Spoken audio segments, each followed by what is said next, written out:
Cookie!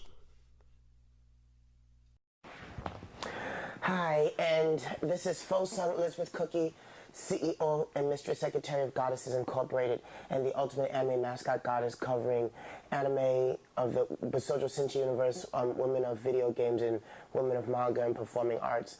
As you know, guys, this video was supposed to come out 2 months ago to mark the end of 2013, which reminds me, Happy New Year, and also Happy Chinese New Year. Happy Chinese New Year, bringing in the Year of the Horse. So before I get into that, I just wanted to say that I've been totally busy with my work life and my personal life and getting things together as I'm looking to redefine my 2014 as self-building and self-cultivation. So this episode here will end the current season of Season 5, Ep 11 of the FEC show, and I will be taking off a year hiatus. I'll be on a hiatus for a year, possibly a year and a half before I come back on the air on YouTube, as to where I will be doing a 360 of everything that I own, including my technology. The camcorder, of course, that I'm using is seriously outdated, and it's time to get a new one. I also need a new CyberShot camera for taking pictures. So as I continue to redefine myself and cultivate my education, which I'm also be going back to school, I'm also changing and redefining my technology and things to bring me up more into date, so that when I do come back on the air on YouTube, I have a much better quality format. I will have a new system to my show, so on and so forth, and looking towards becoming an actual legal entity of Goddesses Incorporated, which I'll get more into when I come back in the next year. So just want to say Happy Chinese New Year and Happy New Year for all you Americans out there. So the Year of the Horse is about self-redefining, working on skills and rebuilding your new skills to get ready for the following year, which will be the Year of the Sheep, putting on a new coat. So in Year of the Sheep 2015, putting on a new coat is talking about putting on the new skills and a new self. You know, as the symbol goes, where sheep get shaven, their wool gets shaven, they become naked, but then they grow a new coat. And that's what 2015 is all about, growing a new coat. But before you can do that, you need to cultivate the skills and recreate yourself with new skills, bringing in the new energies. That being the case, we all go through a cycle of regenesis every 20 to 30 years. That being the case, the horse, the Year of the Horse is all about that. It's all about the regenesis cycle and creating new skills. And once you find and target those skills, then to cultivate and perfect them. And those perfection of those skills will then become your new coat, aka Year of the Sheep in 2015. So that's basically what I'm going through as of right now. Last year I had some technical difficulties with releasing my episode online. My program kind of crashed on me, and then for some reason I couldn't edit the footage on my disc right. So I said, well, you know what, when the time is right, I will record the last episode of the season, which is now. Thank you guys for watching. So here's my rundown of the things that I want to talk about. I'm going to touch on them lightly. This is the final episode of Season 5 FEC show, and so as I've become extremely busy in my day-to-day life at the moment with the new regenesis cycle that I am incorporating myself into, I have a certain amount of allotted time to the stuff that I'm going to be talking about in my topic. So first things first, I just want to give a touch on Street Fighter Assassin's Fist. I wanted to give a shout out to friend Dayasha Thirst, who also does his YouTube videos, for showing us his reaction video to speaking to the director of Street Fighter Assassin's Fist, and a preview that he could not show the world, but he could only look at it himself. Now, based upon his reaction, I'm going to assume that it was such a great theatrical trailer, and I guess I look forward to seeing it myself. I'm not the biggest fan of Ken Ryu Akuma, but I am a fan of the in-depth storyline from Gotetsu to Goken, his brother Goki, which is Akuma, and then the trickling down to the family lines from there. For those of you who are not sure, Street Fighter Assassin's Fist is basically discussing the origins and the Cursed Blood family line of Gotetsu and his students, and the dark history of the Setsuno Hado Shotokan martial arts. And a quick reference, basically Gotetsu had two students. He had Goki and Goken. Goki is Akuma in English. Goken was his brother. They both were studying the Satsuno Hado, except when they were learning it under Gotetsu's tutelage, he was teaching them the kinder, gentler forms of the Shotokan martial arts. And he felt that through gentleness and beauty, one can truly become a real martial artist without having to succumb to the evil, which is known as the murderous intent. Now, of course, Akuma, Goki in Japanese, who aspires to be this true god of a martial artist, decides to study those darker forms. And within studying those darker forms, he becomes consumed by it. But before becoming consumed by it, it is then revealed that Goki/Akuma was actually messing around with Gotetsu's mistress, Sayako, who was the housekeeper of the actual dojo martial arts off to the side. She becomes pregnant with his child, and there you know, boom, Akuma is the father of Ryu, and Sayako is the mother. This is some stuff I've been saying for a long time on SRK, and people's been actually, putting down my blog and things that I've talked about, saying that I was wrong, and that's not canon. Well, now, finally, it's everything that I've been saying for so long is finally going to be in Street Fighter Assassin's Fist, because the director of it is actually going to be saying the same thing.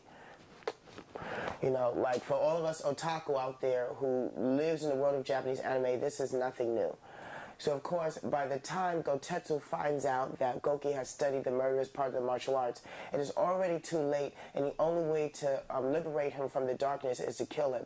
But in return, Gotetsu meets his fate by the hands of Akuma, and that's when Akuma takes the beads around his neck and puts it around his, claiming that he will one day come back to the martial arts school and destroy his brother Goken, who eventually then helps birth baby boy of Ryu from Sayako, and then American martial artist Ken comes in on the scene as a foreign exchange student to become a martial artist in Japan to get new cultivation of his life from his father, who was already rich from America. So now Ken and Ryu end up studying under Master Goken, who was originally taught by Gotetsu, the true master. So that's how the family line is broken down. Now, of course, as Ryu gets older, he starts to get these nightmares of his own father, not knowing that that's what he is. And the devil, known as Goken or Akuma in English, is what's attacking him, claiming to want to perfect the power of his son to eventually most likely surpass him. But of course, that never really happens, because Ryu's biggest struggle is to master the self, and through mastering the self, you can learn how to overcome that darkness. You don't need to fight dark with dark.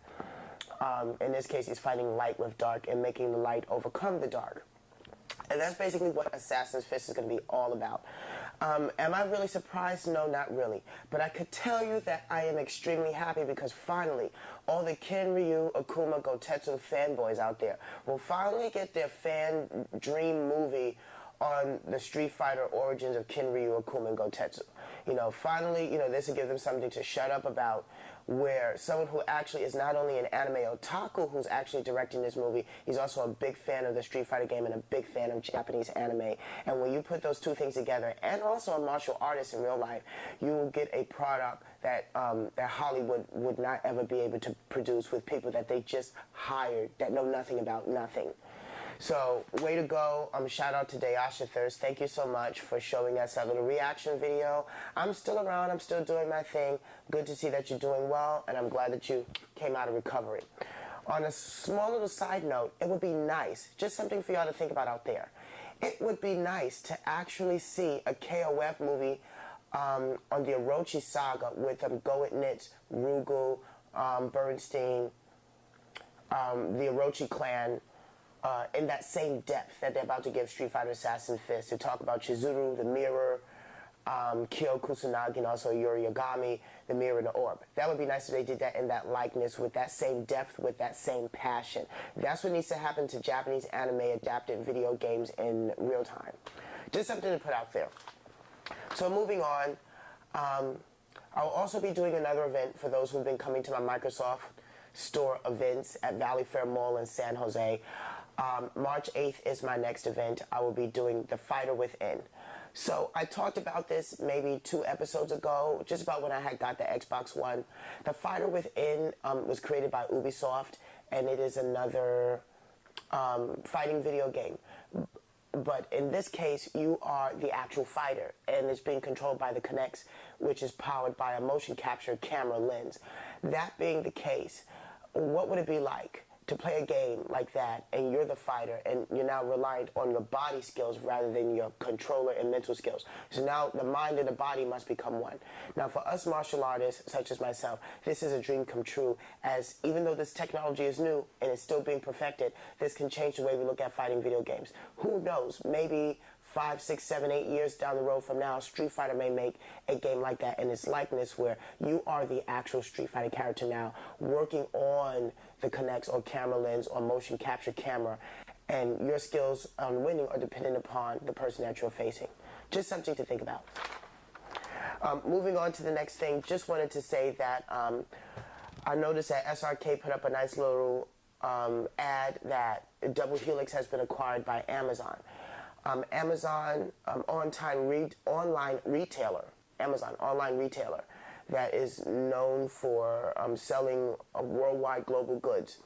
The online world marketplace to find anything rare, a step above eBay, has purchased Double Helix, the creators and creative minds behind the new Killer Instinct 2013.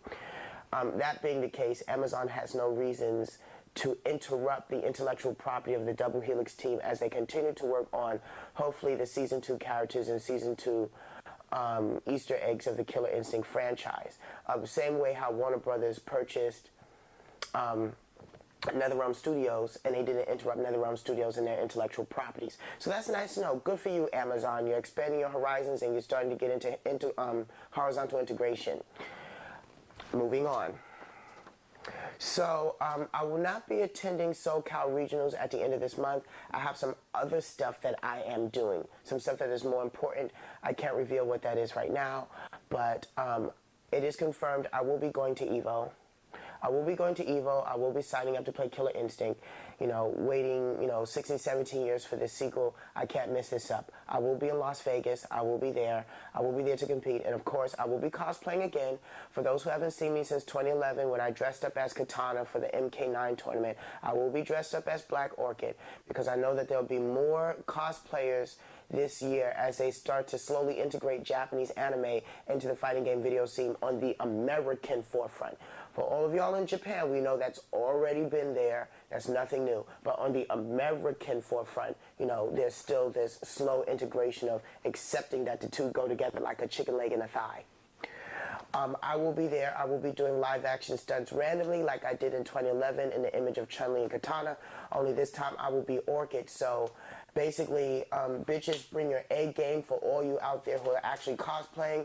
Really make your character shine. If you're going out there to cosplay, make sure you can do something just like them.